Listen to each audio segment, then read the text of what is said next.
Harbor Me, Chapter 22. The first time I saw Esteban smile, really smile again, was in December. It was because of poetry. The Thursday night before, he had gotten a letter from his father, who was still in Florida in the detention center. At least he's still in this country, Esteban said, even though he's far away. And he's okay, I said.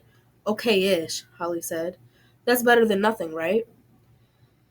Esteban had come down from the windowsill and was sitting with us in the circle. He unfolded the letter from his father. It was written on yellow legal pad paper. Esteban handled it delicately as we all leaned in to look at it with him. His father's handwriting was small and careful, each letter so clear it almost looked typed. He wrote me a poem, Esteban said. He said he has time to write now. He said when he writes, it's like he's back in the apartment with us. Nobody can touch it, he said. We all put our hands down in our laps. Even Holly lowered her needles. That's cool with me, Amari said. Me too, I said. But can you read it to us at least? It's in Spanish, Esteban said. But I wrote an English version too, because one day I'm going to be in his translator. You guys know what that is, right? We nodded, but Esteban was excited. He explained anyway. I'm going to rewrite all his poems in English for him, and we're going to sell books in the DR and in America. Then Esteban cleared his throat and read, When they came for me, I lifted my hands to them. Let them wrap the cuffs around my wrists. I did not fight, I did not yell. When they pressed me into the van, there were others who spoke our language. A language of sun and ocean and beauty, a language of birds and merengue. We leaned across the van toward each other and knew the same people back home. Always remember, when you are with your people, you are home. Esteban finished reading the poem and carefully put it back into his notebook. Carefully put his notebook back into his bag. I kept staring down at my hands, a stone in my throat like I'd choked to death. I saw my father's head again, getting pushed down into the police car. Was he crying when it happened? Did he look toward me? Did he know that everything was gone? I took a breath, then another. Air wasn't coming in fast enough. Haley, I said. I heard Amari say. You okay, Red? I nodded, but kept my head down. It's beautiful, I choked out. He said he's going to write me more poems. He said he'll write them until we're all together again. He's a good poet, Tiago said. Reminds me of the other poet guy, the one Ms. Laverne read us. The one who wrote that poem about a blank white page or something. Alarcón, Holly said. Francisco Alarcón. I tried to remember Alarcón but couldn't. My head felt so heavy. Maybe this was the weight of the world people talked about. The gray ghost that took your breath and your words. How do you even remember that? Amari was saying to Holly. Because she said his name 100 times and wrote it on the board. Jeez, how do you not remember that? Yeah, Tiago said, that guy. He's going to write me more of them, Esteban said. He promised. And I'll read them in English and Spanish because it's for both languages. That's what's up, Amari said. Read those poems in all kinds of American, son. When I finally looked up, Esteban was smiling. Chapter 23. Outside, the sun is slowly sinking. I hear my uncle drag his suitcase across the floor above me as I listen to Esteban read his father's poem. His voice on the recorder is careful and clear. I wonder if he and his dad are walking along a beach together. I wonder if they're working on their books. Esteban finding the English words for his dad as he writes what he says. Downstairs, my father has stopped playing piano. Now I hear him moving around in the kitchen, pots being pulled from cabinets, the sound of a bottle of seltzer being opened. When they came for me, I lifted my hands to them. Let them wrap the cuffs around my wrists. I did not fight. I did not. Knock, knock.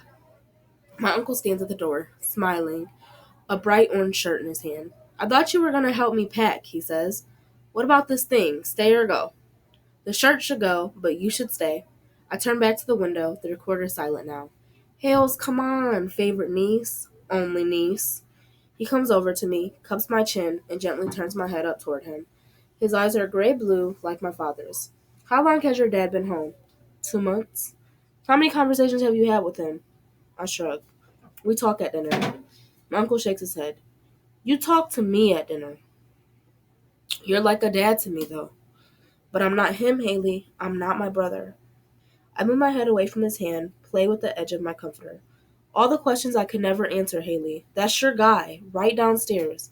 He's as afraid of you as you are of him. I don't say anything. Cousins. What? I look up at him. Don't you want some cousins to boss around? Some big-headed boy cousins or some cutie baby girl cousins? What are you talking about? The sooner I get out of here, the sooner the ladies will come running. The sooner I'll find someone and get busy making you some cousins. Ugh, that's gross, I say, but I'm laughing. You're so gross, and that's so TMI. He holds up the shirt again, looks at it a second, then tosses it on my head. Keep it, he says. I bet it'll look good on you. By the time I get it off my head, he's gone back upstairs. I close my door, then turn the recorder back on, fast forwarding, past Holly and Tiago and more Amari, and then it's me, telling my story for the first time. While my uncle packs, while my dad plays piano, my own voice in the art room then, but in my room now.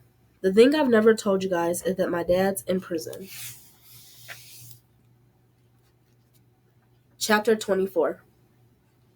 My uncle and I had been in the car for more than an hour, and we were finally out of the city. The tall buildings had shrunk down into trees and long ribbons of wild, dying grass. The sun wasn't up yet, and everything looked like it had been painted in black and dark blue. Years had passed since that afternoon on the slide. A tiny scar shaped like a Z ran from my hairline down behind my ear. I reached up and ran my finger along it. My uncle used to say being a parent meant long nights and short years. He said before anyone blinked, kids were grown up, packing their bags and moving on.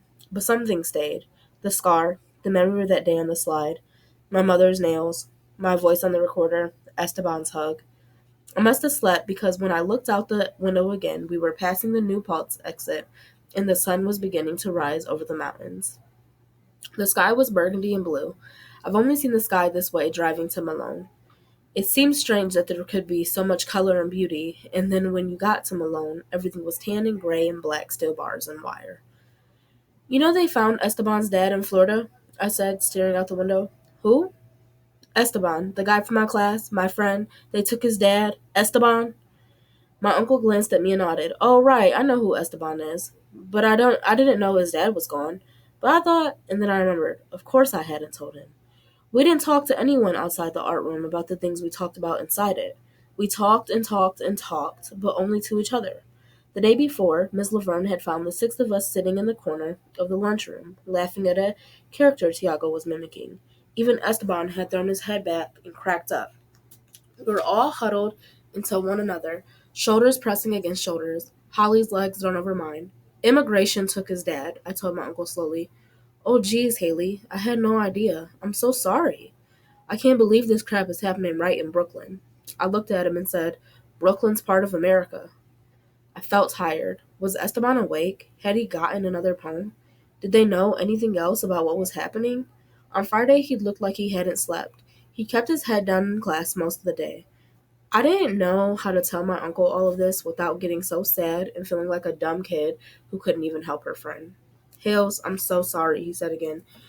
What's next for them? What's the plan? Should I reach out to his mother? His mom is hoping some lawyers can do something, but he said she's packing and waiting. I didn't want to talk about it anymore. It suddenly felt like I was betraying Esteban, betraying the art room. My uncle was a grown-up. What did he understand about six kids talking? What did anybody besides me, Tiago, Haley, Holly, Amari, Esteban, and Ashton understand? Nothing. Nothing at all. Geez, my uncle said again. Yeah, I said, geez. Outside, the farther we got into the mountains, the faster the wind rushed past the car. I leaned against the window. My uncle drove in silence. The mountains went from burgundy to pink to green and brown. The sun, as always, rose.